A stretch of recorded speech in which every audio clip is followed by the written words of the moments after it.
சிந்தனைக்குரிய சிறுகதைகள் இன்று இடம்பெறுவது இல்லாததையே கேள். அது ஆரம்ப நிலை பள்ளிக்கூடம். அங்கு ஏழை மாணவர்கள் அதிகமானோர் படித்தனர். 2ஆம் வகுப்புக்கு ஆசிரியராக வந்தவர் முதுகலை பட்டம் பெற்ற கற்றறிந்தவர். எந்த உயர்நிலை பள்ளியிலுமே பணி கிடைக்காத காரணத்தால் அந்த பள்ளியில் ஆசிரியராக சேர வேண்டிய நிர்பந்தம் அவருக்கு. என்றாலும் தம் அறிவுக்கும் கல்வி தகுதிக்கும் அந்த பள்ளிக்கூடம் ஏற்றதல்ல எனும் எண்ணத்திலேயே விருப்பமின்றி அவர் வேலைக்கு வந்தார். வகுப்பில் மழலை மாறா மனம் மிகுந்த மாணவர்கள் படித்துக் கொண்டிருந்தனர்.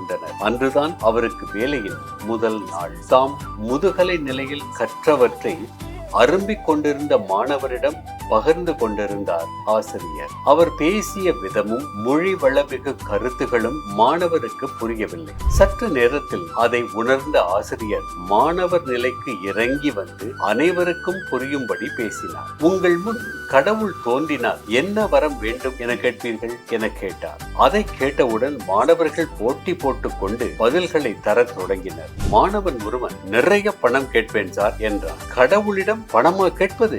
நானாக இருந்தால் நிறைய அறிவை கேட்பேன் என்றார் மெத்த படித்தவர். யாருக்கு என்ன இல்லையோ அதைத்தானே கடவுளிடம் கேட்க முடியும் சார் என்றார் சூதுவாது அறியா மாணவன். பேச்சு வராமல் விழித்து நின்றார் ஆசிரியர்.